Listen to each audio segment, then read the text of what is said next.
الرجیم بسم اللہ الرحمن الرحیم وبہ نستعین وهو خیر المعین وصلی اللہ علی سیدنا محمد وآلہ الطاہرین.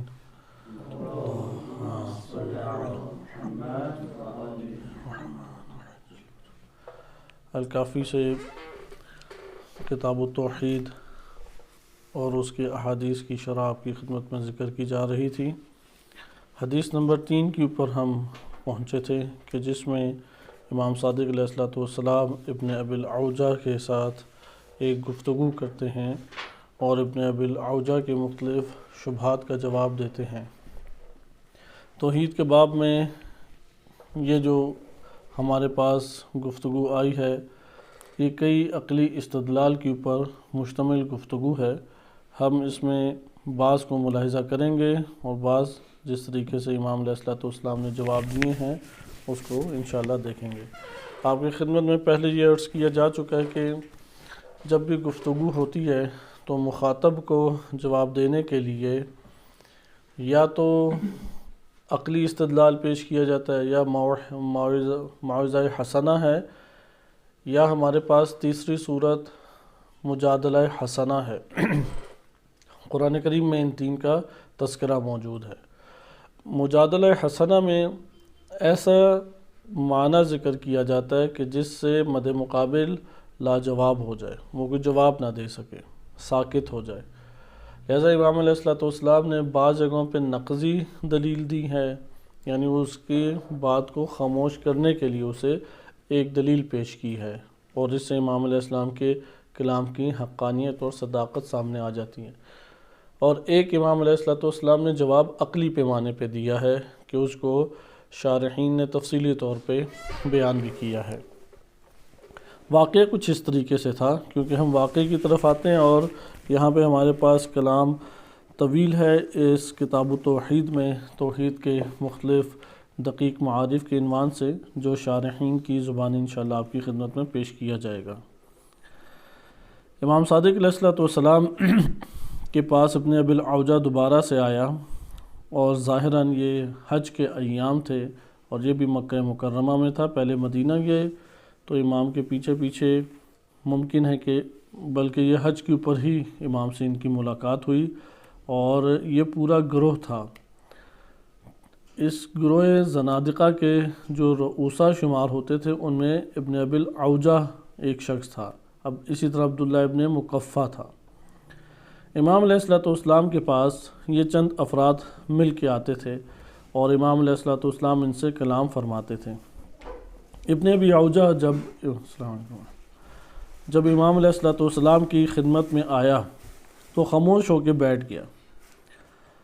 تو امام علیہ السلام نے خود گفتگو کا آغاز کیا اور کہا کہ شاید تم اسی سلسلے میں آئے جو ہماری گفتگو پہلے چل رہی تھی. تو اس نے کہا کہ یہ ابن رسول اللہ ایسا ہی ہے. تو امام علیہ السلام نے اس وقت پھر اسے اسی جگہ پہ اسی کلام سے امام نے اسے گھیرا کہ تعجب کی بات ہے کہ تم اللہ کا تو انکار کرتے ہو لیکن یہ گواہی دیتے ہو کہ میں اللہ کے رسول کا فرزند ہوں. ابن ابی العوجہ نے جواب دیا کہ جو معاشرے کے اندر کہا جاتا ہے اس رواج نے، اس طور طریقے نے مجھ کو مجبور کیا ہے کہ میں اس طریقے سے گفتگو کروں.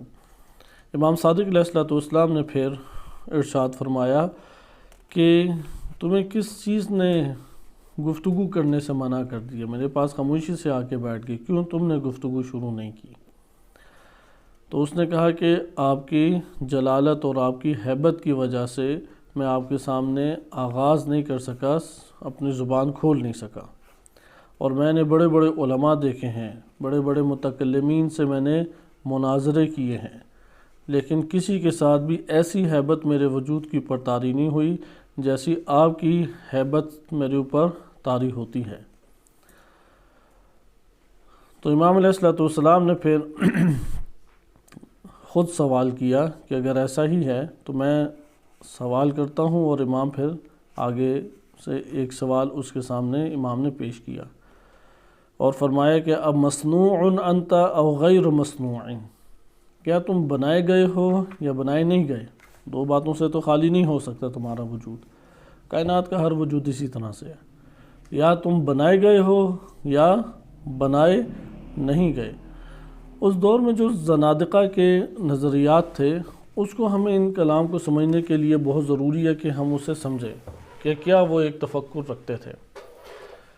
زنادقہ کا کیونکہ پہلے بھی اس کلمے کا تعارف ہو چکا ہے کہ یہ زند سے کلمہ نکلا ہے یا زندین سے کلمہ نکلا ہے، فارسی سے تعریب ہے یا ممکن ہے کہ عربی لفظ ہی ہو، اور اس کو پھر آہستہ آہستہ استعمال کیا جانے لگا الحاد کے معنی میں کہ جو اللہ تعالیٰ کا انکار کرتا ہے، اسلامی تعلیمات کا انکار کرتا ہے، نبوت کا انکار کرتا ہے، اس شخص کے لیے یہ کلمہ بولا جانے لگا۔ اس دور میں ان کے نظریات میں سے ایک نظریہ یہ تھا کہ یہ کائنات خود بخود بن گئی ہے، کوئی اس کا صانع، کوئی اس کا خالق، کوئی اس کا مالک نہیں ہے، یعنی پوری کائنات یہ اللہ تعالیٰ نے نہیں بنائی جیسا مسلمان کہتے ہیں یا یہود و نصارہ کہتے ہیں، یہ خود بخود کائنات بن گئی ہے۔ کب سے ہے یہ کائنات؟ بس پہلا نظریہ، یا آج بھی سائنس کی دنیا جو ہے اسی طرح کی خرافات اور عجیب و غریب نظریات کہتے ہیں۔ سائنس کی دنیا سے مراد ہے بعض گمراہ انحرافی سائنٹسٹ، وإلا سائنس بذات خود وہ تو ایسی کوئی بات نہیں کہتی۔ سائنس کی جتنی بھی چیزیں ہیں وہ تو اس کائنات کی ایک تشریح ہے جو اللہ تعالیٰ نے کہ علم اور اس کی قدرت پہ دلالت کرتی ہے، لیکن منحرف سائنٹسٹ ہیں یا ایک جو ماحول دنیا میں پھیلتا چلا جا رہا ہے الحاد کا، بلکہ الحادی صورت اتنی بڑھتی چلی جا رہی ہے کہ عالم اسلام میں اس کے اثرات بھی نمایاں ہو گئے ہیں۔ افراد اپنے زبان سے تو نام اللہ کا لیتے ہیں لیکن دل اقرار سے خالی ہیں، دلوں میں کسی قسم کا اقرار نہیں پایا جاتا، اس لیے کوئی دلچسپی بھی نہیں ہے توحید کے موضوع پہ، کیونکہ دشمن یہی چاہتا ہے کہ توحید کا اہتمام نہ ہو۔ اب آپ یہ دیکھیں گے توحید کا اہتمام ہمارے معاشرے کے اندر کتنا ہے۔ آپ بزرگان کی طرف دیکھیں، باقاعدہ انہوں نے کتابیں لکھیں، احادیث اس کی جمع کیں، اس کی شروح لکھیں، لیکن اگر ہم اپنی شخصیت کو دیکھیں تو ہم نے اپنے پورے کے پورے ایک عرصے طلبگی میں کتنا ہم توحید کے معانی اور مطالب کا اہتمام کرتے ہیں، یعنی وہ جو کورس ہمیں پڑھا دیا جائے اس کے علاوہ کچھ بھی نہیں سوچتے۔ لہٰذا یہاں پہ ضروری ہے کہ توحید کا اہتمام کریں، کیونکہ اس دور میں بھی یہی بڑے مسائل تھے۔ توحید سے دوری کی واحد وجہ وہ انسان کا اپنے وجود کے اندر گناہوں کی چادر چڑھانا ہے یا غفلت کی چادر چڑھانا ہے۔ غافل انسان ہوتا ہے، گناہ انجام دیتا ہے باطنی طور پہ تو سیاہی بڑھتی چلی جاتی ہے، پھر جب اللہ سے دور ہوتا ہے تو بے صبرا ہو جاتا ہے، توکل بھی اس کے اندر نہیں رہتا، اضطراب جنم لینے لگ جاتا ہے، ایک عجیب سے خوف کی کیفیت پیدا ہوگی، مستقبل اسے تاریک نظر آتا ہے، ظلمتوں میں بھرا نظر آتا ہے، رازق اپنے آپ کو سمجھنا شروع کر دے گا، مدبر اپنے آپ کو سمجھنا شروع کر دے گا، یعنی جو الہی صفات ہیں اور جو افعال الہی ہیں اس کو انجام دینے کی نسبت اپنی طرف دینا شروع کر دے گا، اور یہ پریشانی ہے۔ ہر وہ گھرانہ جو اپنے کل کے رزق کے لیے پریشان ہے، آپ ان کی بات چیت کو سنیں تو آپ کو نظر آئے گا کہ یہ اپنے آپ کو رازق سمجھتا ہے، اس وجہ سے اقرار نہیں کرتا لیکن رازق سمجھتا ہے، اس لیے کل کو پریشان ہے۔ یا وہ اس دنیا کو ہمیشگی کے رہنے کی جگہ سمجھتا ہے کہ میری یہ کیفیت ہمیشہ ہی رہے گی، جبکہ انسان کے اوپر جو کیفیت طاری ہے صحت، تندرستی، سلامتی کی، اس نے حتماً و حتماً ختم ہونا ہے، ختم ہونے کی طرف جائے گی۔ جیسے دن گزرے گا اس نے ختم ہونا ہے، نہ کہ برقرار رہنا ہے۔ اگر میں ایک قلیل مدت اسی حالت میں برقرار رہ گیا ہوں تو اس کا یہ مطلب نہیں ہے کہ میرا مستقبل کچھ اور ہو جائے گا۔ انسان کا مستقبل وہی بوسیدگی ہے، وہی ضعف ہے، وہی موت ہے، وہی فنا ہے۔ لہذا اس دور میں بھی ایک بڑا مسئلہ تھا زندیقیت کا کہ وہ کائنات کو ایک قدیمی سمجھتے تھے۔ نمبر 2، اللہ تعالیٰ کے قائل نہیں تھے، اور آج کے دور میں ایتھیسٹ، سیکولرزم انہی چیزوں کے ہمراہ آیا ہے، یعنی کہنے کو ان کی تعریفیں ممکن ہے کہ جدا جدا ہوں۔ مثلا یہ کمیونزم ہے، یہ سیکولرزم ہے، یہ ایتھیسٹ گروہ ہے، یا یہ فلاں ہے، لیکن اندر سے ایک معنی مشترک یہ رکھتے ہیں، اور اس کا آپ دیکھیں کہ خمیازہ کتنا بڑا دنیا بھگت رہی ہے کہ عالم اسلام میں متدین جس طبقے کو ہم کہتے ہیں دیندار طبقہ، اس کے اندر بھی آہستہ آہستہ زبان پر تو پھر کچھ کلمات الہی ہوتے ہیں، لیکن دل اقرار سے خالی ہوتے چلے جا رہے ہیں۔ تیسرا ان کا نظریہ تھا کائنات کی یہ چیزیں ساری برابر ہیں، ایک دوسرے پہ انواع اشیاء کو کوئی فضیلت حاصل نہیں ہے۔ آپ ایک چیز کو دوسری چیز کے اوپر فضیلت کا معیار ہمارے پاس کچھ نہیں ہے، انواع اشیاء برابر ہیں ہمارے پاس، اور ان کو ایک دوسرے کے اوپر فضیلت نہیں ہے، کیونکہ یہ والا کلام ہمارے پاس آئے گا بھی۔ امام علیہ السلام نے اس حوالے سے بھی اسے جواب دیا۔ جیسا کہ ایک چیز ہے، مثلا سائنس آج کہتی ہے ہر چیز ایٹم سے بنی ہے، تو ایٹم سے بنی ہے، کچھ ایٹم کے جو عناصر تھے وہ ایک خاص عدد کو پہنچے تو پانی بن گئے، ایک خاص عدد کو پہنچے آگ بن گئے، کیونکہ سائنسی طور پہ ایسا ہی ہے۔ جسم پوری کی پوری کائنات کے اندر جو جسم ہے وہ ایٹم سے ہی بنا ہوا ہے، چاہے ہمارا جسم ہو یا کوئی اور جسم ہو، وہ ایٹم کے بغیر نہیں ہے۔ ایٹم ہی یہ رنگ پیدا کرتا ہے، ایٹم ہی سے یہ رنگ نکلتے ہیں، ایٹم سے یہ بہنے والی چیزیں ہیں، جامد چیزیں ہیں، ایک ایٹم ہے ہمارے پاس۔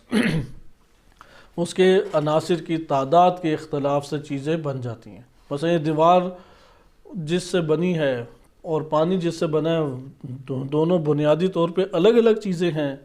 نہیں، وہ مادہ ایک ہی ہے دونوں کا۔ آگ جس سے بنی ہے اور پانی جس سے بنا ہے، ان کا مادہ ایک ہی ہے، اس مادے کے عدد میں فرق ہے، یعنی الیکٹران، پروٹون، نیوٹران اور ان کے بقیہ جو عناصر ہیں ان کے عدد میں فرق ہے۔ تو یہاں پہ یہ اس بات کے قائل ہیں کہ ہم کس بنیاد پہ ایک چیز کو دوسری چیز کے اوپر فوقیت دے دیں؟ فضیلت تو ایک چیز کو دوسری چیز کے اوپر نہیں حاصل ہوتی، لہذا ہمارے پاس کوئی گنجائش فوقیت کی نہیں ہے۔ یہ ان کا بھی نظریہ تھا زنادقہ کا اس دور میں۔ وہ کہتے ہیں کہ ایک چیز کو دوسری شے پہ فوقیت نہیں ہے۔ اللہ کو کیوں تمام خلقت کے اوپر فوقیت؟ خلقت میں مثلا کعبہ کو کیوں فوقیت؟ جگہوں کے اعتبار سے، اگر آپ مادی جگہوں کے اعتبار سے دیکھیں تو خانہ کعبہ اور حرم امام حسین علیہ السلام مکتبہ تشیع کی روایات کے مطابق، اور نبی صلی اللہ علیہ وسلم کا روضہ مبارک، یہ فضیلت رکھتا ہے تمام جگہوں سے۔ جگہوں کا معیار کوئی خوبصورت منظر، پانی کا بہنا، ہیرے جواہرات کا نکلنا نہیں ہے۔ تو وہ یہ قائل تھے زنادقہ کہ کسی چیز کو بھی کسی کے اوپر فوقیت حاصل نہیں ہے، حیوانوں کو انسانوں پہ، انسانوں کو حیوانوں پہ کوئی فوقیت حاصل نہیں ہے۔ غرب بھی اسی کی طرف آتا ہے، اس لیے کتے سے شادی کر لی انہوں نے، کسی گائے بھیڑ بکری سے شادی کر لی، وہاں پہ وہ کہتے ہیں کہ کوئی مسئلہ نہیں ہے، بلی سے شادی کر لی، شادیاں ادھر ہوئی ہوئی ہیں اس طرح سے۔ تو وہ کہتے ہیں کسی شے کو دوسری شے کے اوپر فوقیت حاصل نہیں ہے۔ تو اس طرح سے چند نظریات تھے۔ تو امام علیہ السلام نے بھی اس کو اب اسی اعتبار سے آئے کہ وہ صانع کا انکار کرتا تھا کہ کائنات کا کوئی بنانے والا نہیں ہے، کائنات کا کوئی خالق نہیں ہے۔ جو انسان حس کی دنیا میں زندگی بسر کرے اور حس سے ساری چیزیں لینے شروع کر دے، عقل کو استعمال نہ کرے، اس کی کیفیت ایسی ہی ہوتی ہے۔ یہ والا مسئلہ صرف انہی لوگوں کے ساتھ، ابن ابی العوجہ جیسے افراد کے ساتھ خاص نہیں ہے۔ جو غالی حضرات ہیں ان کا بھی یہی مسئلہ ہے۔ غالی حضرات چونکہ ان کو ایک بشر وہ غیر خارق العادہ یا خارق العادہ اعمال انجام دیتے ہوئے، غیر عادی افعال انجام دیتے ہوئے دکھائی دیتا ہے، تو وہ عقل کو استعمال نہیں کرتا اور حس کی وجہ سے اس کو خدا کا درجہ دینے بیٹھ جاتا ہے۔ یعنی جو اللہ تعالیٰ کو قبول نہیں کرتا وہ اپنی بے عقلی کی وجہ سے ہے، یا جہالت کی وجہ سے، یا غفلت کی وجہ سے ہے۔ اس لیے انسان قرآن کریم نے جرائم میں سب سے بڑا جرم جو قرار دیا ہے وہ غفلت ہی ہے۔ مثلا اگر آپ فہرست بنائیں شرک ہے، لیکن شرک کا سبب کیا ہے؟ غفلت۔ اس لیے قرآن نے سورۃ طٰہٰ میں بیان کیا جو ہمارے ذکر سے غافل رہا اسے جب حشر ہوگا تو وہ اندھا ہوگا۔ عرفان میں تو علماء بہت تاکید سے یہ بات بیان کرتے ہیں کہ جو ذکر الہی سے غافل رہا وہ جب اٹھے گا اس دنیا میں سے، یعنی اگلا جو اس کا جہان برزخ میں ہے، وہ اندھا شمار ہوگا، اندھا ہوگا، دکھائی نہیں دے رہا ہوگا، تو وہاں پہ تڑپے گا، چیخے گا، چلائے گا کہ میں تو دیکھ سکتا تھا، اب تو مجھے کچھ دکھائی نہیں دے رہا۔ تو وہاں پہ یہی بات کی کہ جس طرح سے تم نے ہمیں بھلا دیا، آج ہم نے تمہیں بھلا دیا۔ یا اسی طریقے سے روایات میں آیات کریمہ میں غفلت کے بارے میں وارد ہوا ہے کہ جہنم میں جانے کی کیا وجہ ہے کہ ان ذرأنا یا لقد ذرأنا لجہنم کثیرا من الانس والجن ہے کہ ہم نے کثیر جن و انس کو خلق کیا جہنم کے لیے. اس کے اختتام کے اوپر کیا وجہ ہے؟ اولئک هم الغافلون، کیونکہ وہ غفلت برتنے والے تھے. یا تیسری چیز یہ سارے کے سارے ہمارے پاس دلائل بنتے ہیں. آپ نے دیکھا ایک آیت ہمیں آ کے کہہ رہی ہے کہ اگر غفلت برتی تو تم اندھے محشور ہوگے، اور ہوگا وہ محشور، جب قرآن کہہ رہا ہے تو اندھا ہی محشور ہوگا. دوسری آیت کہہ رہی ہے جہنم کے بھرنے کی وجہ کیا ہے؟ جن اور ان سے غفلت ہے. انہیں کان آنکھ دیے تھے، دل سوچنے کے لیے دیے تھے، دلوں سے سوچا نہیں، کانوں سے سنا نہیں، آنکھوں سے بصیرت حاصل نہیں کی. ایک تیسری ہمارے پاس آیت اس حوالے سے ہے کہ جو اللہ سبحانہ وتعالیٰ کے ذکر کو اگر کوئی کرتا ہے اس کے بارے میں قلیل کرتا ہے تو منافق ہے. وَلَا يَذْكُرُونَ اللَّهَ إِلَّا قَلِيلًا، وہ اللہ کا ذکر نہیں کرتے مگر تھوڑا سا. اس لیے مومنین کو حکم اللہ نے دیا اور امر کیا کہ یا ایھا الذین آمنوا اذکروا اللہ ذکرا کثیرا، اے ایمان لانے والو کثرت سے اللہ کا ذکر کرو. یعنی ذکر سے کیا مراد ہے؟ آیا زبان سے فقط اللہ اکبر کہیں؟ تو علماء ذکر کرتے ہیں کہ ذکر ہوتا ہے کہ قلبی توجہ کرنا. مثلا آپ نے توجہ کی اپنے موبائل کی طرف، یہ موبائل کا ذکر ہے. آپ نے توجہ دی کھانے کی طرف، یہ کھانے کا ذکر ہے. آپ نے توجہ کی اپنے گھر کی طرف، یہ گھر کا ذکر ہے. اگر ایک بندہ ہر ٹائم صبح شام رات دوپہر اپنے گھر کا ہی ذکر کرتا رہے، کیونکہ جس سے آپ مشغول ہوتے ہیں اس کا تذکرہ دل میں کرتے رہتے ہیں. یہ جو قلبی تذکرہ کرتے ہیں اس سے قلب کا تعلق اس سے جڑ جاتا ہے. اس لیے روایات میں وارد ہوا ہے کہ یہ تعلق توڑنا چاہیے. یہ تعلق جڑا رہا تو پرواز نہیں ہے، وہ اس نے خود ہی زنجیریں باندھی ہوئی ہیں. مثال کے طور پہ ابھی آپ موبائل ہی کی ایک مثال لے لیں، کیونکہ ہمارے ہاں جب تک شادی شدہ نہیں ہوتا موبائل کثرت سے استعمال ہوتا ہے. شادی شدہ ہو جاتا ہے تو وہ آدھا رہ جاتا ہے، پھر کوئی اور مصروفیات آ جاتی ہیں. وہ صبح دیکھا کہ اس میں وہ مصروف ہے، دوپہر دیکھا مصروف ہے، رات دیکھا مصروف ہے، سونے سے پہلے مصروف ہے. مجھے بتائیں کہ اس نے اپنے آپ کو کہاں پہنچایا ہوا ہے؟ وہ تو غافل ہی غافل ہے اللہ تعالیٰ سے. اور جوڑا بھی کس سے ہے کہ جو مخلوق فنا ہو جانی ہے. جس مخلوق سے زیادہ رابطہ جوڑ لیا تو خود کو ہی ضرر ہے. اسی طریقے سے اور ہیں، کوئی کھیل میں مشغول ہو جاتا ہے، کوئی سیر و تفریح میں مشغول ہو جاتا ہے، کوئی اپنے خاندانی اور اپنے معاشرے کے رسوم کو ہی انجام دینے میں مشغول ہو جاتا ہے. اس لیے قرآن کریم واضح طور پہ یہ بات بیان کرتا ہے کہ ذکر کثرت سے کرو. ذکر نہ کرے تو انسان کا تعلق نہیں جڑتا. خلاصہ کلام یہاں پہ ہمارے پاس دو مورد رہ جاتے ہیں کہ کائنات جو اللہ تعالیٰ نے بنائی ہے، یا تو اس کو کسی نے بنایا ہے یا نہیں بنایا. زنادقہ کے یہی مسائل تھے. زندیقیت کی طرف یہ سارے کے سارے ایسا نہیں ہے کہ غیر مسلم تھے تو زندیق ہو گئے. ظاہراً سارے یہ مسلمان تھے، ظاہراً مسلمان تھے، لیکن ایک حکومت باطل اوپر تھی اور ان کے عادات کردار دیکھ کے اور علماء کے اطوار دیکھ کے ان لوگوں کا دین سے ایک اعتبار اٹھ گیا. جیسے ہمارے معاشرے کے اندر یہ ایک آفت ہے، علماء کو دیکھ کے لوگوں کا ایک قسم کا اعتبار اٹھ چکا ہے. سیاست دانوں کی تخریب کاریاں، ظلم و ستم، فساد، کرپشن دیکھ کے اصلاً ان سے بھی اعتبار اٹھ چکا ہے، تو وہ اصلاً دین آہستہ آہستہ اپنے اندر سے کھوتے چلے جاتے ہیں. دوسرا، توحید کا اہتمام ہی نہیں ہے ہمارے ہاں. وہ طالب علم اور عالم نے اہتمام کیا ہو تو عوام کو وہ کہے گا کہ توحید کے اوپر بھی آؤ، اس کو بھی سنو، اس کا بھی اہتمام کرو. وہ اہتمام ہمارے اندر ہی نہیں خود پایا جاتا. اس لیے ذکر کو کثرت سے کریں، ایک وقت اس کے لیے خاص کریں، اٹھتے بیٹھتے اللہ تعالیٰ کی طرف توجہ رکھیں.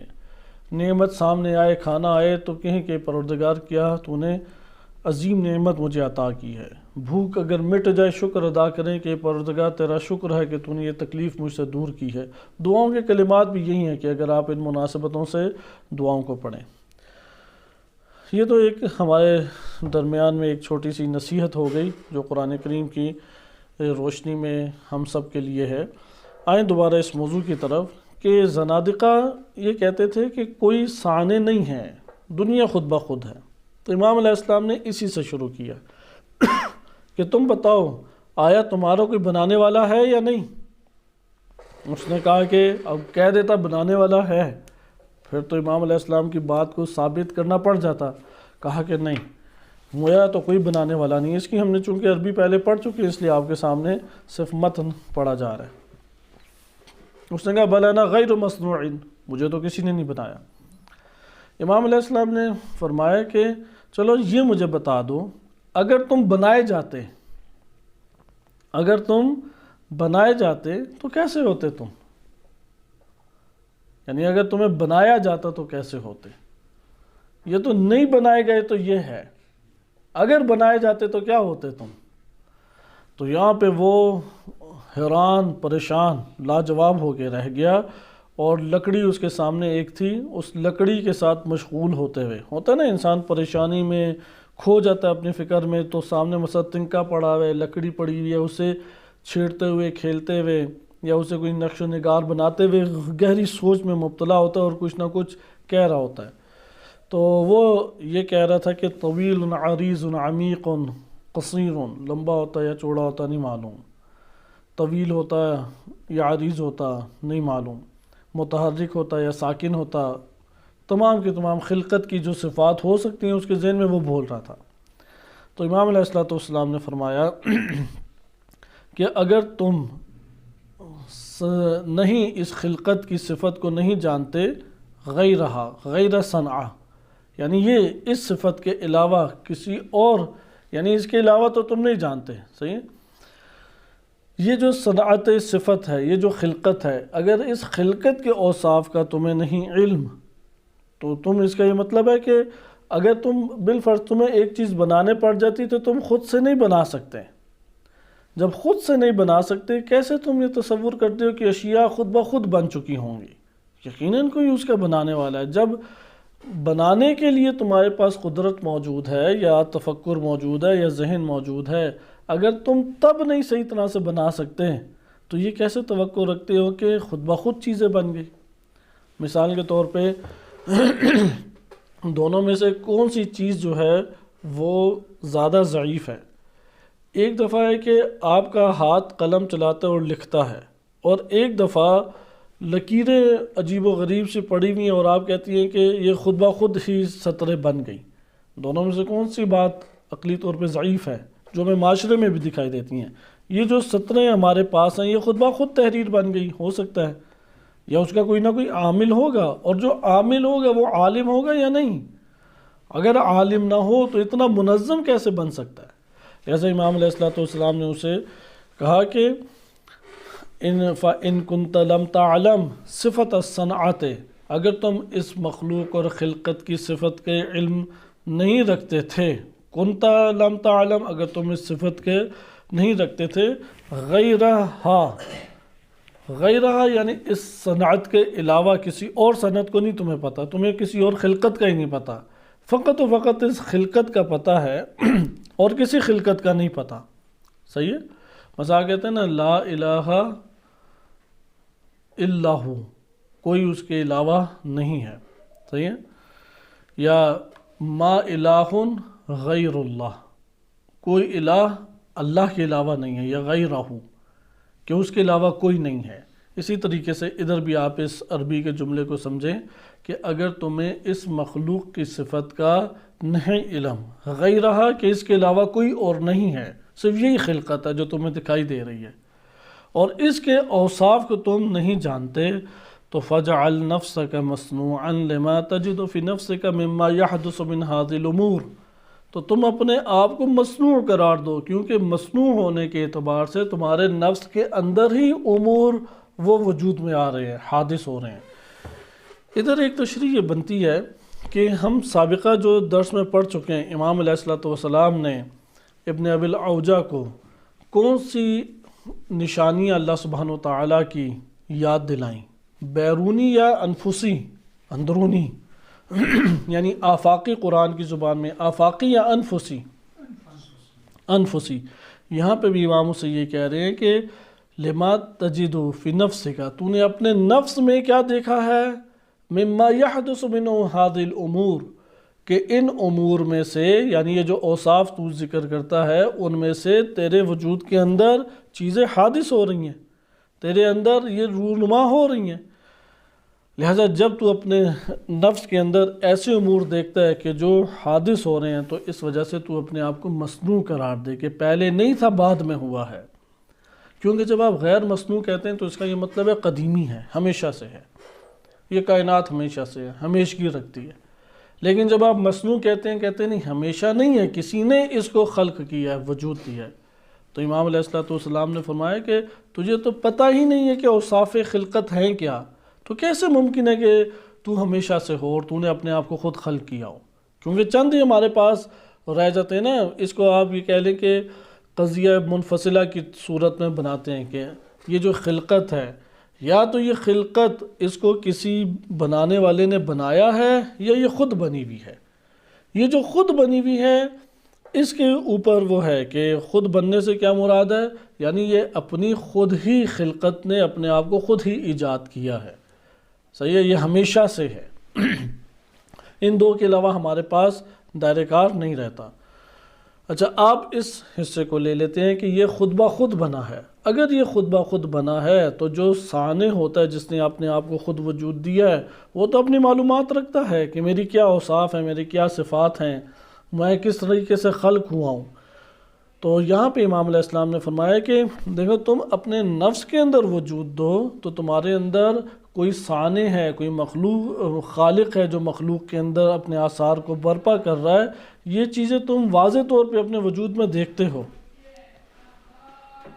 اچھا، اب آپ آئیں اس کے اوپر غور کریں، نفس کے اندر ابھرنے سے کیا مراد ہے۔ مثال کے طور پہ پہلے آپ دیکھتے ہیں خوشی نہیں تھی، اب خوشی ہے، یعنی ہم وہی پچھلی روایت سے استفادہ کرتے ہیں۔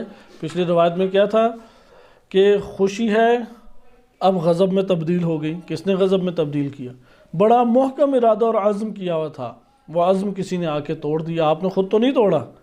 اس کا یہ مطلب ہے آپ کے نفس کے اندر جو کیفیات اور آپ کے نفس کے اندر جو امور طاری ہو رہے ہیں وہ کوئی ذات آ کے ان میں خلل ڈال رہی ہے، جو خوشی کو غمی سے اور غمی کو خوشی میں تبدیل کر رہی ہے، جو غضب کو مثلاً حلم میں اور حلم کو غضب میں تبدیل کر رہی ہے۔ کوئی نہ کوئی تو ایسی اوصاف آپ کے اندر ہیں۔ کوئی امید کو مایوسی سے اور مایوسی کو امید سے تبدیل کر رہا ہے۔ انسان اپنے وجود کے اندر اس طرح کے حوادث کو دیکھتا ہے، اس لیے امام نے فرمایا کہ تم اپنے آپ کو صانع نہ قرار دو کہ میں خود بخود وجود میں آ گیا ہوں، اپنے آپ کو مصنوع قرار دو کہ کسی ذات نے تم کو آ کے خلق کیا ہے۔ عبدالکریم عوجہ نے یہ کہا کہ مجھ سے یہ سوال جو آپ نے پوچھا ہے، اس طرح آج تک آپ سے پہلے کسی نے مجھ سے سوال نہیں پوچھا، اور کوئی بھی ایسا نہیں ہے کہ جو آپ کے بعد اس طرح کا سوال مجھ سے پوچھے۔ اب یہاں پہ آپ دیکھیں اس نے تفقیق کر دی یا نہیں؟ امام علیہ السلام کو دیگر پہ فضیلت دی، جبکہ اس کے نظریات کیا تھے؟ نوع اشیاء جو ہیں ایک دوسرے کے اوپر فضیلت نہیں رکھتی، لیکن ادھر امام کے لیے کیا جملہ کہہ رہا ہے کہ آپ یعنی نوع اشیاء ایک دوسرے کے اوپر فضیلت نہیں رکھتی، سے کیا مراد ہے؟ کائنات یہ ساری کی ساری خود بخود آئی ہے، اور ہر کائنات کی چیز کی اپنی ایک زندگی اور اپنی ایک وقت ہے، جس کو ہم حس سے دیکھ لیں بس اس کے اوپر ہم ایمان لائیں گے۔ اب یہاں پہ اس نے کہا کہ جیسا آپ نے مجھ سے یہ سوالات کیے ہیں اور جس انداز سے آپ نے سوال کیا، آپ سے پہلے کسی نے نہیں کی اور آپ کے بعد بھی کوئی نہیں کرے گا۔ تو امام صادق علیہ السلام نے اس سے کہا کہ حب کا، چلو فرض کرتے ہیں، علمت انک لم تسأل فیما مضی، کہ تم نے وہ تو جان لیا کہ جو کچھ گزر چکا ہے، لم تسأل، تم سے اس طرح کا کوئی سوال نہیں پوچھا جائے گا، صحیح ہے؟ فما علمک انک لا تسأل فیما بعد، لیکن تجھ کو اس چیز کا علم کیسے ہو گیا کہ تجھ سے نہیں پوچھا جائے گا اس کے بعد، اس طرح کا سوال بعد میں کبھی نہیں کیا جائے گا۔ علی انک یا عبد الکریم نقضت قولک، کہ عبد الکریم تو نے اپنے اس قول کو خود ہی توڑ دیا۔ کہ کس طرح سے توڑ دیا؟ لِأَنَّكَ تَزْعَمُ، کیونکہ تو یہ گمان کرتا تھا، أَنَّ الْأَشْيَاءَ مِنَ الْأَوَّلِ سَوَاءٌ، اشیاء شروع ہی سے کیا ہیں؟ یکساں ہیں، ایک جیسی ہیں۔ فَكَيْفَ قَدَّمْتَ وَأَخَّرْتَ، تو نے کیوں ایک چیز کو مقدم کیا اور ایک چیز کو مؤخر کیا؟ یعنی مجھ کو کیوں فضیلت دی اور پھر یہ مؤخر کیسے کر دیا کہ اس کے بعد تجھ سے یہ کام نہیں، تجھ سے یہ سوال نہیں پوچھا جائے گا؟ دونوں طرف سے امام نے اسے گھیرا۔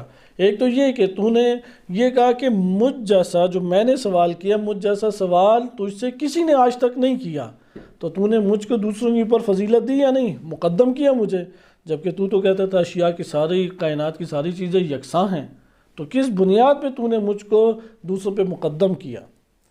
اور پھر تیرا یہ کہنا بعد میں بھی اسی طرح رہیں گی، کوئی معاد نہیں ہے، کوئی قیامت نہیں ہے، کوئی حشر نہیں ہے، کوئی کچھ بھی نہیں ہے، اسی طرح سے یہ ساری کائنات رہے گی۔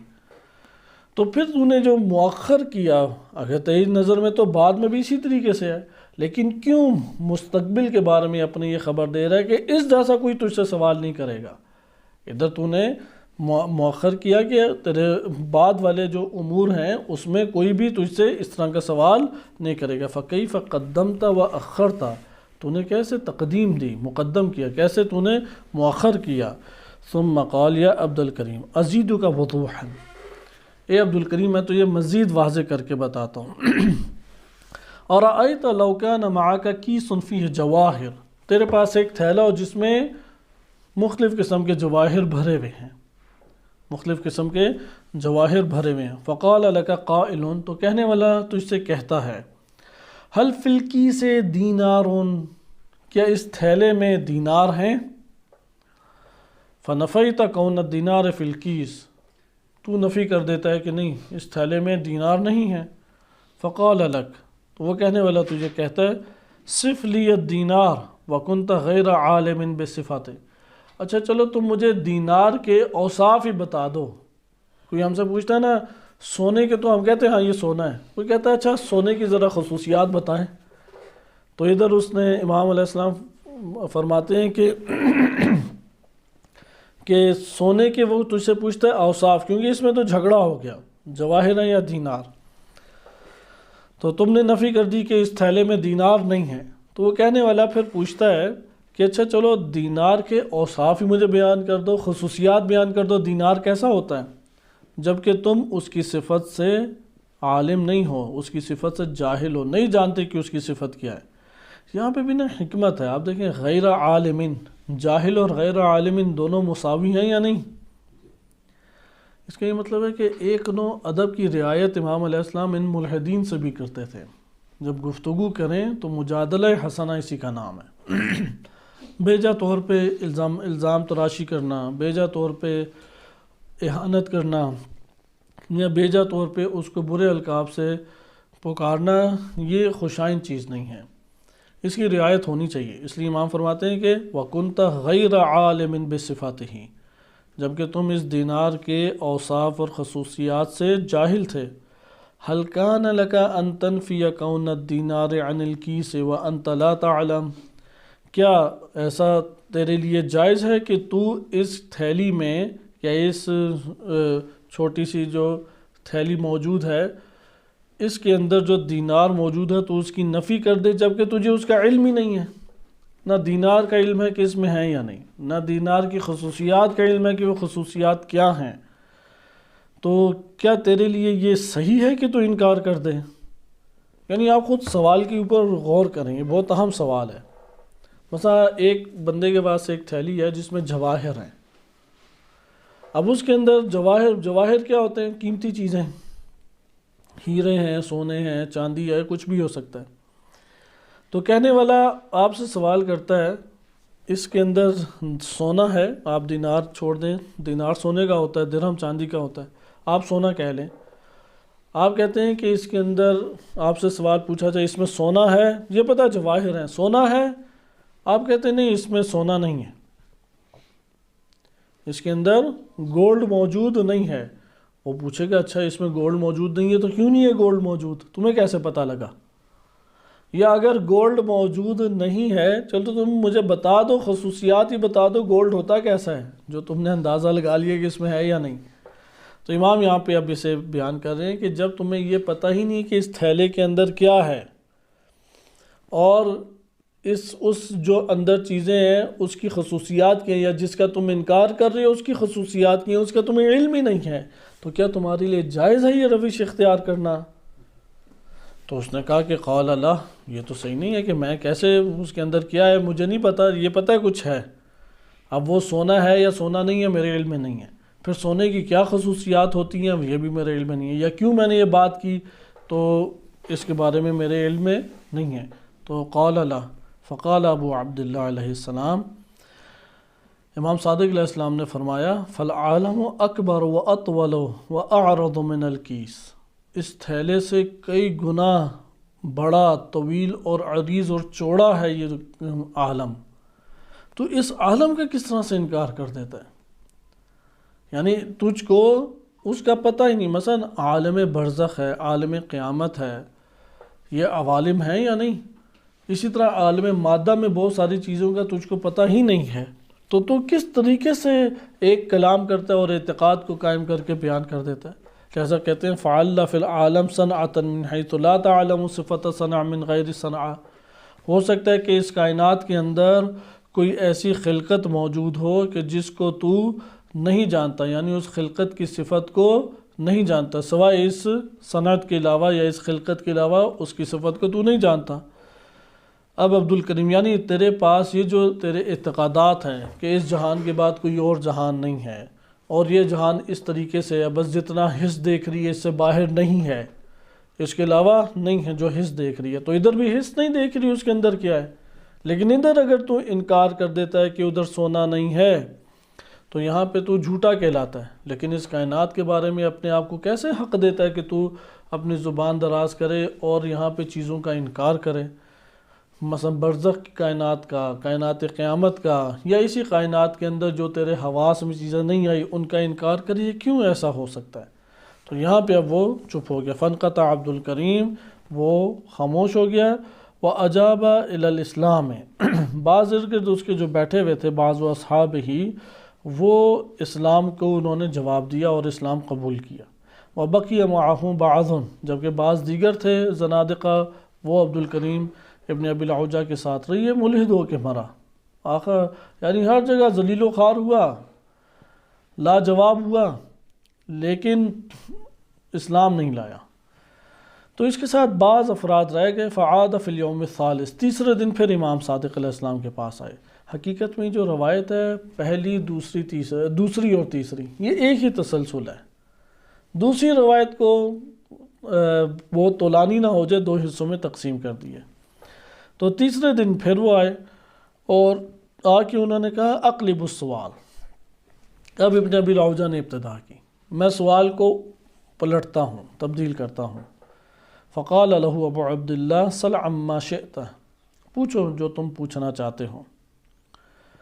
اب اس نے پوچھا، یہ آج کے دور کے بھی سوالات ہیں، مد دلیل علی حدث الاجسام، یہ جو کائنات میں آپ اجسام دیکھ رہے ہیں ان کے حادث ہونے کی کیا آپ کے پاس دلیل ہے؟ حادث اور قدیم یہ کلمات آیا روایات اہل بیت علیہ السلام میں بھی آئے ہیں اور دعاؤں میں بھی ہمارے پاس ہیں، اور لفظ کے استعمال کے اعتبار سے قرآن کریم میں بھی یہ الفاظ آئے ہیں۔ علم کلام میں اس کی اپنی اصطلاح موجود ہے حادث اور قدیم کی، اور علم حکمت میں، فلسفہ میں اس کی اپنی اصطلاح موجود ہے۔ مثلا متکلمین کی نظر میں ہر وہ چیز جو مسبوق بالعدم ہو، یعنی جس کا سابقہ کیا ہو، عدم، پہلے جو نہیں تھی، تینوں ایک ہی کلمات ہیں۔ مسبوق بالعدم بعض اوقات حل ہی نہیں ہوتا، وہ اس میں فاعل بنا کے اس میں مفعول لا کے حل کرنا چاہتا ہے تو وہ پھنس ہی جاتا ہے۔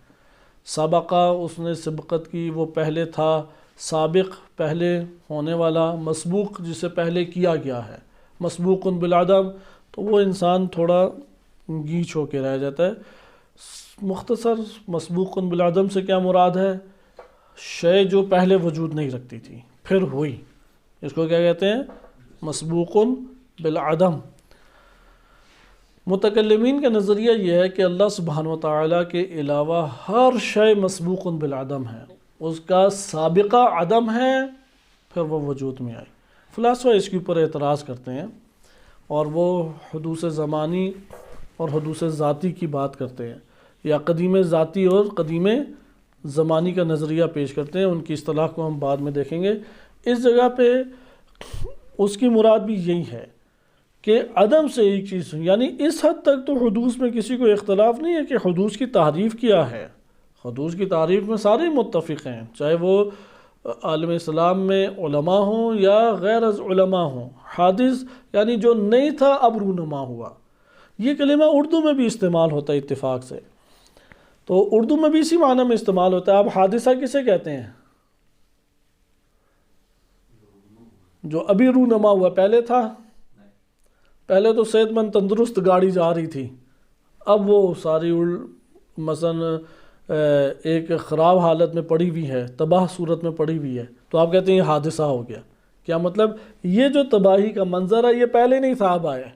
صحیح ہے، حادثہ اسے کہتے ہیں۔ یا ہمارے گھر میں اچانک حادثہ ہو گیا، کیا مراد ہے؟ جو پہلے نہیں تھا واقعہ وہ اب واقعہ رونما ہو گیا۔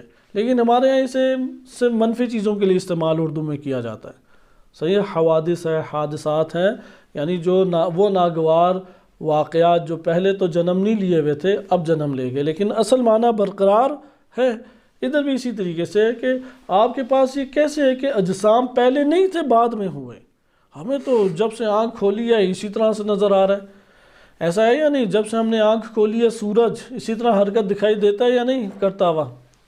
اسی طرح کرتا ہوا دکھائی دیتا ہے۔ چاند اسی طریقے سے، ستارے، جو ستارہ ہم نے بچپنے میں دیکھا کہ ایک کونے پہ چمکتا ہے، مثلا مغرب کی سائڈ پہ، یا اگر ہم فجر کے ٹائم دیکھیں تو مشرق کی سائڈ پہ آسمان پہ ایک ستارہ چمک رہا ہوتا ہے، وہ بھی اسی طریقے سے چمک رہا ہے۔ تو ہم نے تو کوئی تبدیلی نہیں دیکھی، تو اس لیے وہ حس پر ایمان لائے ہوئے تھے۔ حس کا دائرہ کار، حس کی اپنا انکار نہیں ہے، نعمت ہے اللہ تعالیٰ کی، اور انسان اس سے بہت سارے امور انجام دیتا ہے، لیکن اس کے اوپر رہ جانا یہ غلط اور باطل ہے۔ تو ان کا بھی یہی مسئلہ تھا۔ اس نے اب یہ سوال کیا کہ اجسام کے حدوث پر، اجسام کے عدم سے وجود میں آنے کے اوپر دلیل کیا ہے؟ ہمیں یہ سوال اس لیے خاص تنگ نہیں کرتا کیونکہ سوچا ہی نہیں اتنا، نہ ہمارے بعض اوقات سوال دو وجوہات کی بنیاد پہ نہیں ابھرتے، یا تو اس کا اعتقاد اتنا قوی ہے کہ یہ سوال ہی نہیں پیدا ہوتا، یا اتنا غافل ہے کہ توجہ ہی نہیں گئی۔ اور ہر دو صورتیں الگ الگ ایک مقام رکھتی ہیں۔ جس کا اعتقاد اتنا قوی ہے کہ یہ نئی سوال پیدا ہوا وہ عظمت کی بلندی پہ ہے، اور جو اتنا غافل رہا ہے کہ اس کی اصلاً توجہ ہی کائنات کی پر غور و فکر میں کبھی نہیں گئی، یہ پستی کے عالم میں ہے، بہت پستی کے عالم میں۔ اس لیے انسان کے وجود میں سوال ابھرنا اس کے ارتقاء کے اوپر دلالت کرتا ہے، لیکن ہر درمی اسی جگہ پہ رک جانا، باطل نظریات کا قائل ہونا، یہ ایک الگ وادی میں اسے گرا دیتا ہے، شبہات کا شکار کرتا ہے۔ لیکن یہاں پہ اس نے دیکھیں سوال کیا کہ یہ کائنات پہلے نہیں تھی، اس کے قدیم نہیں ہے، وہ تو قدیم شمار کرتا تھا، کیونکہ حس جو اس کی حس نے دیکھا یا ہماری حس دیکھتی ہے، ہمیں حادث دکھائی دیتی ہے ظاہراً یا قدیم؟ ظاہری طور پہ ہمیں، اور اگر عقل سے دیکھیں تو حادث دکھائی دے گی۔ آنکھ پلس عقل، مثلا یہاں پہ پہلے پانی نہیں تھا اب آ گیا، بس یہ پانی حادث ہے۔ یہ ہوا نہیں تھی آ گئی، حادث ہے۔ یا تھی چلی گئی، جو قدیم ہوتا ہے وہ تو زائل نہیں ہوتا۔ یہ والی صفات اگر ہمیں معلوم ہو تو آگے روایت پڑھ سکتے ہیں، وإلا یہ روایت ہی نہیں سمجھ آئے گی۔ ابن ابی العوجہ کی معلومات ممکن ہے کہ آج کے دور کے بعض افراد سے زیادہ ہو، اتنا اس نے غور کیا ہوا تھا امام علیہ السلام کی باتوں پہ جب وہ لاجواب ہو رہا ہے۔ یعنی جسم کی کیا خصوصیات ہیں، حادث اور قدیم کی خصوصیات کی ہیں۔ اگر کوئی قدیم ہے تو وہ قدیم ازل سے ہے، اسے کسی نے جنم نہیں دیا، اسے کسی نے حادث نہیں کیا۔ ادھر ہی وہ فلاسفہ کی نظر میں قدیم جو ہے ایک قدیم زمانی بھی ہے، صحیح ہے، اور ایک قدیم ذاتی ہے۔ قدیم ذاتی فقط اللہ تعالیٰ کی ذات ہے، ذات کے اعتبار سے، وجود کے اعتبار سے اللہ کے علاوہ کوئی بھی قدیم نہیں ہے۔ یہ فلاسفہ متکلمین دونوں اس کے اوپر متفق ہیں، لیکن متکلمین نے اتنی غور نہیں کیا کہ ایک قدیم زمانی کے اعتبار سے بھی وہ ایک اصطلاح کو ایجاد کریں۔ یہ اصطلاح ان میں اختلاف کا باعث بن جاتی ہے، وإلا جب وہ قدیم زمانی کہتے ہیں تو ہم ادھر جو قدیم کہتے ہیں اس سے ٹکراتا نہیں ہے۔ ہم ادھر کس معنی میں کہہ رہے ہیں؟ ذات کے اعتبار سے، ذات جسم، ذات وجود، اس اعتبار سے فقط اللہ کی ذات قدیم ہے، لیکن جو بھی قدیم ہو اس کی خصوصیت کیا ہوتی ہے؟ ازل سے ہے، یعنی اگر ذات کے اعتبار سے قدیم ہو ازل سے ہے اور ابد تک ہے۔ نمبر 2، زائل کبھی نہیں ہوتی، اس کی خصوصیات زائل نہیں ہوتی، جو قدیمی ہو اس کی خصوصیات نہیں زائل ہوتی ہیں۔ یہ 2 مقدمے آپ نے جان لیے تو اب آگے چلیں۔ امام علیہ الصلوۃ والسلام نے اسے فرمایا کہ انی ما وجدت شیئا صغیرا ولا کبیرا الا واذا ضم الیہ مثلہ صار اکبر، کہ میں تو چیزوں کو دیکھتا ہوں تو کوئی مجھے چھوٹی اور بڑی چیز ایسی دکھائی نہیں دیتی، مگر یہ کہ میں اسی کی مثل اس کے ساتھ جب ضم کرتا ہوں یا ضم کی جاتی ہے، اسی کی مثل اس کی طرف ضم کر دی جاتی ہے تو وہ بڑی ہو جاتی ہے۔ آپ چھوٹی چیز لے آئیں، ایک چھوٹی چیز کو اس کے ساتھ ضم کریں، اضافہ کریں، وہ بڑی ہوگی یا نہیں؟ آپ بڑی چیز لے آئیں، بڑی چیز میں آپ چھوٹی چیز اضافہ کریں، وہ بڑی ہوگی یا نہیں؟ یہ رونمائی ہوئی یا نہیں؟ تغیر ہوا یا نہیں؟ متغیر ہو گیا نا۔ تغیر حدوث کے اوپر دلالت کرتا ہے یا نہیں؟ کیونکہ ہم نے کیا کہا کہ قدیم متغیر نہیں ہوتا، وہ اسی طرح سے باقی رہتا ہے۔ حادث جو بھی ہوگی اس کے اندر حرکت برپا ہوتی ہے تو رونما ہوتی ہے نا۔ حرکت ہے، حرکت اور تغیر دونوں اس کے لازمے ہیں، حدوث ورنہ جنم نہیں لے سکتا۔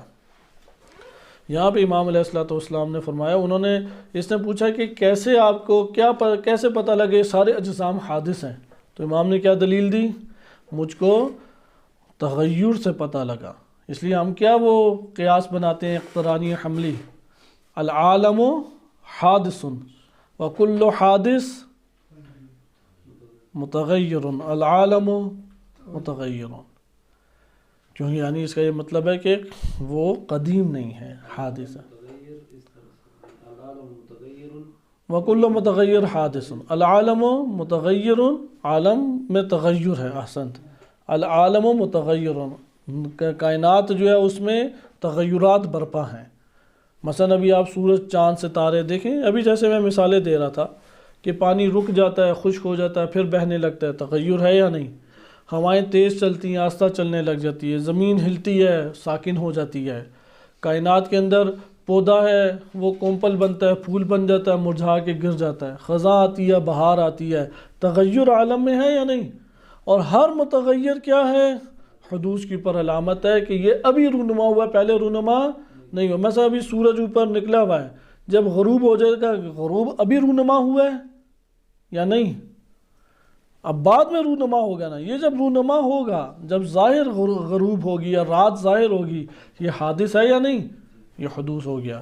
اس لیے امام علیہ الصلوۃ والسلام نے فرمایا کہ کوئی ایسی چھوٹی یا بڑی چیز میں نے نہیں دیکھی کہ جب میں نے اس کو اس شے کے ساتھ ضم کیا تو وہ کیا ہو گئی؟ بڑی ہو گئی۔ وفی ذالک زوال و انتقال عن الحالت الاولی، اور جب وہ بڑی ہوئی تو پہلے والی حالت زائل بھی ہو گئی اور وہ پہلے والی حالت سے دوسری حالت میں منتقل بھی ہوگی، جسے ہم نے تغیر کہا۔ تغیر کیا ہے؟ پہلی والی حالت تبدیل ہو جائے اور دوسری حالت میں وہ منتقل ہو جائے، اسے تغیر کہتے ہیں۔ درست ہے؟ پہلے والی حالت کیا ہو جائے؟ زائل ہو جائے، اور دوسری والی حالت میں منتقل ہو جائے، ڈھل جائے۔ پھر امام فرماتے ہیں وَلَوْ كَانَ قَدِيمًا مَا زَالَ وَلَا حَالَ، اگر وہ قدیم ہوتا، جسم قدیم ہوتا تو وہ نہ زائل ہوتا اور نہ اس کی حالت تبدیل ہوتی، ولا حال یعنی اس کی حالت میں یہ تبدیلی آتی۔ لِأَنَّ الَّذِي يَزُولُ وَيَحُولُ، کیونکہ وہ چیز جو زائل ہو جاتی ہے اور تبدیل ہو جاتی ہے، يَجُوزُ أَن يُوجَد، تو جائز ہے اس کے لیے اسے ایجاد کیا جائے، وَيُبْطَلْ، اور یہ بھی جائز ہے اسے باطل کر دیا جائے، پہلی والی حالت اس کی ختم کر دی جائے۔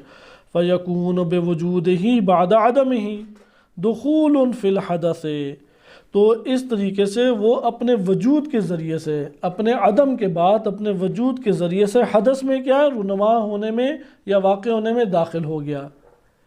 واضح یہی بات ہے، یہ عقلی دلیل ہے جو امام علیہ السلام نے پیش کی، جو اقترانی حملی ہمارے لیے بار بار بنتی ہیں۔ صحیح؟ فَيَكُونُ بِوُجُودِهِ وہ شے اپنے بعد عدم، اپنے عدم ہونے کے بعد، یعنی حالت اولا ختم ہونے کے بعد، حالت اولا کے معدوم ہونے کے بعد، بے وجود ہی حالت ثانی، حالت دوم میں وجود میں آنے کے ذریعے سے اپنے حادث ہونے کے اوپر دلالت کر رہی ہے۔ وفی کونہ فی الازل دخولہ فی العدم ولن تجتمع صفت الازل والعدم والحدوث والقدم فی شیء واحد، وفی کونہ فی الازل، اور اگر وہ اپنے اس میں ہوتی، ازلی ہوتی، تو دخولہ فی العدم، تو ہم یہ کہتے ہیں کہ یہ اپنے عدم میں داخل ہے، یعنی اگر ایک شے ازلی ہے تو پھر وہ کیا ہوتی، معدوم ہے تو معدوم ہی رہتی، موجود ہے تو موجود ہی رہتی، کیونکہ لن تجتمع صفات الازل والعدم والحدوث والقدم فی شیء واحد، ایک شے واحد میں ازل اور عدم، حدوث اور قدم، حدوث اور حادث اور قدیم، یہ ساری صفات بیک وقت جمع نہیں ہو سکتی۔ فلسفے میں جو تشریح کی گئی ہے، خصوصاً بدایت الحکمہ اور نہایت الحکمہ میں، اس سے بہترین ان کلمات کی تشریح آپ کو کہیں نہیں ملے گی۔ حدوث کیا ہے، قدیم کیا ہے، اچھا ازلی کسے کہتے ہیں، اور اسی طریقے سے عدم کسے کہتے ہیں۔ عدم کے اوپر بڑی خوبصورت گفتگو ہے خود مرحلہ اولا میں جو علامہ طباطبائی رحمۃ اللہ علیہ نے کی۔ بہرحال یہ ہمارے لیے بھی آشکار ہے اتنی مقدار تک، جو ازلی ہے وہ اگر معدوم ہے تو معدوم نہیں ہو سکتا ازلی، کس طریقے سے ازل معدوم میں داخل ہو سکتا ہے، یہ تو ممکن نہیں ہے، کیونکہ جو ازلی ہے وہ ہے، معدوم ہے کہ نہیں ہے۔ پھر ازل اور عدم یہ دو صفات، اور حادث اور قدیم یہ دو صفات آپس میں قابل جمع نہیں ہیں۔ فقال عبد الکریم، ادھر اس نے ایک اور سوال کیا، اور اس سوال کو انشاءاللہ تعالی اس کا جواب ہم پڑھیں گے۔ اس کا بھی دیکھیں نا ذہن کیسے چلتا ہے، یہاں پہ تو لاجواب ہو گیا ہے۔ اس نے پوچھا تھا آپ کے پاس علم اجسام کے حادث ہونے کی دلیل کیا ہے، امام نے تو اسے واضح دلیل دے دی، تغیر، ایک حالت سے دوسری حالت میں اس کا منتقل ہونا اور زائل ہو جانا پہلی والی حالت کا۔ تو اس نے کہا حب کا، ٹھیک ہے آپ کی بات ہم فرض کر لیتے ہیں، اب آپ فرض کریں خود حب کا، یعنی آپ اپنے طور پہ تصور کریں۔ علمت فی جری الحالتین و زمانین علامات کرتا، جو آپ نے ذکر کیا ہے، آپ انہی دو حالتوں میں اور انہی دو زمانوں کے جریان میں آپ اس کو اب لے کے آ جائیں، صحیح ہے، انہی دو حالتوں میں، حالت اولا اور حالت دوم ہے، زمان پہلا ہے اور دوسرا زمان ہے، آپ انہی دو حالتوں میں علمت فی جری الحالتین، کہ یہ جسم دو حالتوں میں ہو گیا، پہلے نہیں تھا اب ہوا، آپ نے یہی کہا نا، پہلے زمانہ کچھ اور تھا اب زمانہ کچھ اور ہے، ٹھیک ہے میں اسے مان لیتا ہوں۔ وَاسْتَدَلْتَ بِذَلِكَ عَلَى حُدُوثِهَا، آپ نے جسم کی ایک حالت کو دوسری حالت میں منتقل کرنے سے اور ایک زمانے کے بعد دوسرے زمانے میں آنے سے اس کے حادث ہونے کے اوپر استدلال قائم کیا۔ وَلَوْ بَقِيَتِ الْأَشْيَاءُ عَلَى صِغْرِهَا، لیکن میں یہاں پہ آپ سے سوال کرتا ہوں، اگر اشیاء اپنے اسی چھوٹے پن کے اوپر باقی رہیں، بالفرض باقی رہیں، ہم نے تو فرض کیا نا کہ ملانے سے بڑی ہو گئی، میں آپ کے سامنے فرض کرتا ہوں کہ آپ تصور کریں، حب کا یعنی افرض نفسک، اپنے نفس میں آپ فرض کریں، یا افرض نفسک، اپنے نفس میں آپ فرض کریں اشیاء اسی طرح چھوٹی رہتی ہیں، نہیں بڑی ہوتی، آپ نے ملایا لیکن بڑی نہیں ہوئی، صحیح۔ من این کان لک ان تستدل علی حدوثہن، پھر آپ ان کے حادث ہونے کے اوپر کہاں سے دلیل لائیں گے؟ ابھی تو کہاں سے دلیل لائے کہ حالت تبدیل ہو رہی تھی، اس نے کہا کہ آپ نے ضم کیا ایک چیز کو دوسری چیز میں، اس میں کوئی تبدیلی نہیں آئی، اب آپ حدوث کے اوپر دلیل لا سکتے ہیں۔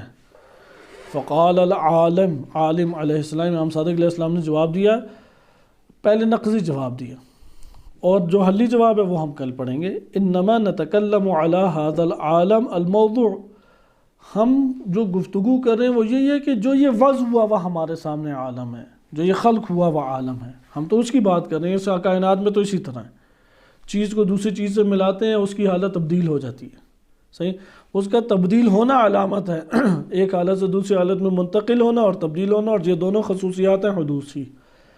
پھر امام فرماتے ہیں ٹھیک ہے تمہاری بات ہی کی ہم مان لیتے ہیں، نہیں تبدیل ہوتی، اسی طرح رہتی ہیں، لیکن اس عالم کو تو تسلیم کرتے ہو یا نہیں؟